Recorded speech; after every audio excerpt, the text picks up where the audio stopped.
ప్రభుత్వ శాఖలు అధికారుల మధ్య సమన్వయం లేకపోతే ఫలితాలు రావు. ప్రతి 3 నెలలకోసారి అధికారుల పనితీరు నేనే సమీక్షిస్తానన్న సీఎం రేవంత్ రెడ్డి. ప్రజల దృష్టిని మళ్లించేందుకు నోటీసుల డ్రామాలు, దమ్ముంటే సహకార ఎన్నికలు నిర్వహించాలన్న కేటీఆర్. ఇవాళ నారాయణపేట జిల్లాలో రేవంత్ రెడ్డి పర్యటన. గ్రామాల అభివృద్ధి, ప్రభుత్వ పథకాల అమలుపై సర్పంచులతో చర్చించనున్న సీఎం. బీఆర్ఎస్ హయాంలో ఇరిగేషన్ పై భారీ అప్పులు చేశారు.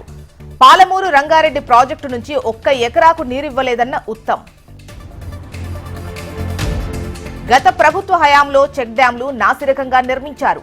విజిలెన్స్ తో విచారణ చేయించి బాధ్యులపై చర్యలు తీసుకుంటామన్న మంత్రి శ్రీధర్ బాబు. హామీలు అమలు చేయడంలో రేవంత్ సర్కార్ డిఫెన్స్ లో పడింది. అవకాశం ఇస్తే అసెంబ్లీలో ఎండగడతామన్న హరీష్ రావు.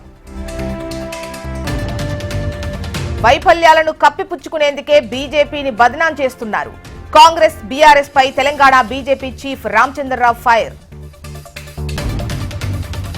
ఆధునిక పరిశోధనల కేంద్రంగా అమరావతి క్వాంటమ్ వ్యాలీ ఉంటుంది. అన్ని రంగాల్లోనూ క్వాంటమ్ కంప్యూటరింగ్ పనిచేయబోతుందన్న చంద్రబాబు. తిరుపతిలో రోడ్డు భద్రత మా ప్రాధాన్యత కార్యక్రమంలో పాల్గొన్న హోంమంత్రి అనిత. మద్యం సేవించి వాహనాలు నడిపే వారిపై చర్యలు తీసుకోవాలని ఆదేశాలు. ఇవాళ బ్లూబర్డ్ బ్లాక్ 2 ఉపగ్రహాన్ని నింగిలోకి పంపనున్న ఇస్రో. ప్రయోగం సక్సెస్ అయితే పూర్తిగా అందుబాటులోకి రానున్న బ్రాడ్బ్యాండ్ సేవలు. తిరుమలలో డిసెంబర్ 30 నుంచి జనవరి 8 వరకు వైకుంఠ ద్వార దర్శనం. టోకెన్లు కలిగిన భక్తులకు మాత్రమే దర్శనం ఉంటుందన్న చైర్మన్ బీఆర్ నాయుడు. విజయనగరం జిల్లా భోగాపురం సబ్ రిజిస్ట్రార్ ఇంట్లో ఏసీబీ సోదాలు. పలు కీలక డాక్యుమెంట్స్ స్వాధీనం చేసుకున్న అధికారులు. తెలుగు రాష్ట్రాల్లో పెరుగుతున్న చలి తీవ్రత. తెలంగాణలోని అన్ని జిల్లాలకు ఆరెంజ్ అలర్ట్. హైదరాబాద్ లో క్రిప్టో కరెన్సీ ముసుగులో భారీ మోసం. ఓ వ్యక్తి నుంచి ₹1 కోటి దోపిడీ చేసిన కేటుగాళ్లు.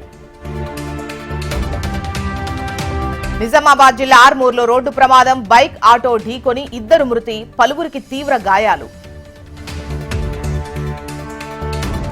మావోయిస్టు పార్టీకి మరో ఎదురుదెబ్బ. ఒడిశాలో డీజీపీ ఖురానియా ఎదుట 22 మంది లొంగుబాటు. ఢిల్లీలో బంగ్లా హైకమిషన్ ఆఫీస్ వద్ద హిందూ దాడులను ఖండిస్తూ వీహెచ్పీ నిరసన. కార్యాలయంలోకి వెళ్లేందుకు హిందూ సంఘాల యత్నం. లాఠీలతో చెదరగొట్టిన పోలీసులు. ఈ నెల 26 నుంచి 28 వరకు సీఎస్ల జాతీయ సమావేశం. వికసిత్ భారత్ 2047 లక్ష్యాలను సాధించడానికి ప్రధాని దిశానిర్దేశం.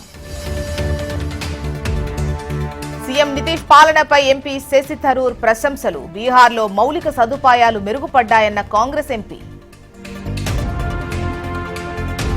సుదీర్ఘ యుద్ధాలకు భారత్ సిద్ధంగా ఉంది. ఉగ్రవాదం, సరిహద్దు వివాదాలపై పోరాడాలన్న సీడీఎస్ అనిల్ చౌహాన్.